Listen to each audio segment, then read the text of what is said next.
आज हम प्रारंभ करेंगे फर्स्ट यूनिट यानी कि प्रथम इकाई, जिसके अंदर 4 निबंध आएंगे। उनमें से सबसे पहला निबंध है जो कि बालकृष्ण भट्ट के द्वारा लिखा हुआ है। निबंध का नाम है मन की दृढ़ता। सबसे पहले हम लेखक का परिचय जान लेते हैं। पंडित बालकृष्ण भट्ट का जन्म सन 1844 ईस्वी में तथा देहावसान सन 1914 ईस्वी में हुआ। भट्ट जी भारतेंदु युग के सर्वाधिक लोकप्रिय और प्रौढ़ साहित्यकार माने जाते हैं। वे संस्कृत और हिंदी के विद्वान थे। अंग्रेजी और उर्दू का भी उन्हें पर्याप्त ज्ञान था। भट्ट जी ने अपना जीवन हिंदी और संस्कृत के अध्यापक के रूप में प्रारंभ किया। वे प्रगतिशील राष्ट्रीयता के पोषक, राष्ट्रीय जागरण के अग्रदूत एवं हिंदी साहित्य के उन्नायक थे। उनके द्वारा संपादित हिंदी प्रदीप नामक पत्र में उनकी इन प्रवृत्तियों की झलक दिख पड़ती है। भट्ट जी ने बड़े त्याग और अध्यवसाय से 32 वर्षों तक इस पत्र को निकाला।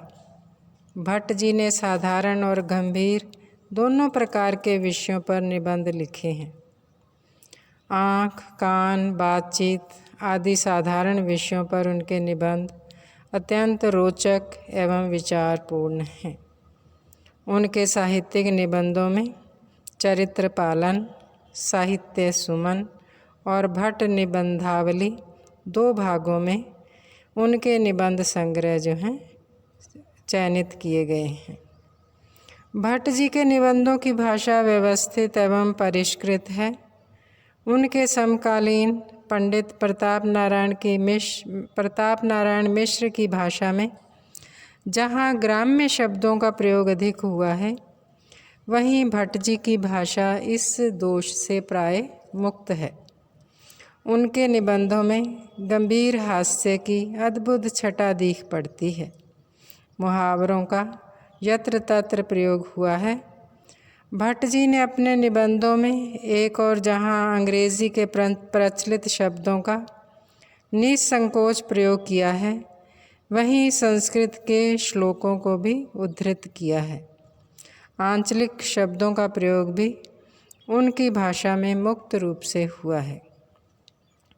अब हम मन की दृढ़ता के सारांश जो दिया गया है उसके बारे में बात करेंगे।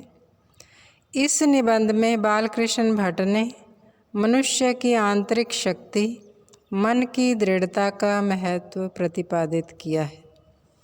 जीवन में सफलता पाने का बहुत सघन परिश्रम और अभ्यास है, लेकिन अगर हम अपने मन को दृढ़ करके किसी कार्य को पूरा करने का संकल्प नहीं करते हैं तो सफलता का मिलना संदिग्ध रहता है।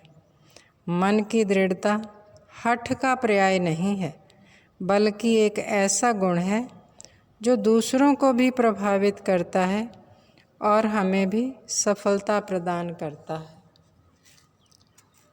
अब इस बिंदु पर चर्चा करेंगे कि इस निबंध को लिखने की ऐसी आवश्यकता उन्हें क्यों महसूस हुई।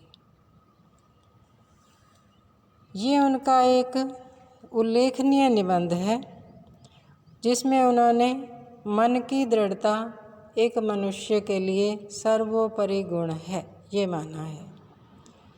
फिर अगर सर्वोपरि गुण है तो फिर उन्हें निबंध लिखने की आवश्यकता क्यों हुई।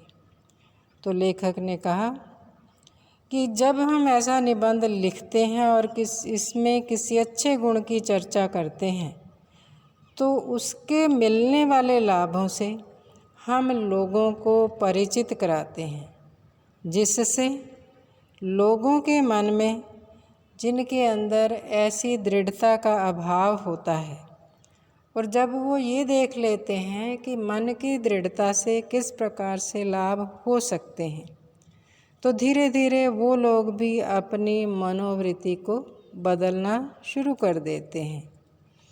इसलिए जब व्यक्ति मन की दृढ़ता के गुण को अपना लेता है, उसके महत्व को समझ लेता है, तो उसके लिए जीवन में सफलता का आना जो है वो कोई भी रोक नहीं सकता है। इसीलिए लेखक ने मन की दृढ़ता जैसा निबंध लिखना आवश्यक समझा। अब इसका अगला बिंदु है कि अगर गुण प्राप्त नहीं है तो उसे परिश्रम से कैसे प्राप्त किया जा सकता है। अब देखिए, एक कहावत चली आ रही है जिसकी चर्चा हम अगले बिंदु में करेंगे कि गधा पीठ घोड़ा नहीं हो सकता। अर्थात अगर किसी व्यक्ति के अंदर कोई गुण नहीं है तो फिर वो क्या करे। तो इसका कहना है कि अगर किसी व्यक्ति के अंदर लेश मात्र भी गुण नहीं है, उसको लोग गुणशाली तो नहीं कहेंगे, लेकिन फिर भी तो हम उसे क्या है, परिश्रम से पा सकते हैं। और परिश्रम कैसे होगा कि वो हम अपनी विद्या में वृद्धि करें, स्थान स्थान पर पुस्तकालय, क्लब और सभाएं या ऐसे ही उपकारी विषय हों जिन पर चर्चा की जाए, समाचार पत्र या कुछ ऐसे मासिक पत्रों का प्रचार किया जाए जिससे व्यक्ति को सीखने के लिए कुछ मिले। उससे क्या होगा, लोगों के चाल चलन में शुद्धता आएगी, सुचरित्र होंगे और मानसिक शक्तियों में वो आगे बढ़ते चले जाएंगे। अब अगला बिंदु है कि गधा पीठ घोड़ा नहीं हो सकता से क्या अभिप्राय है।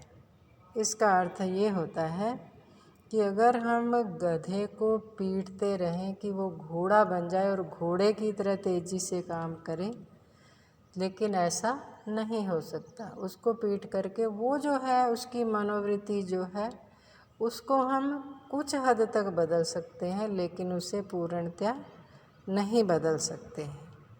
अगले बिंदुओं की चर्चा हम अगले वीडियो के अंदर करेंगे। धन्यवाद।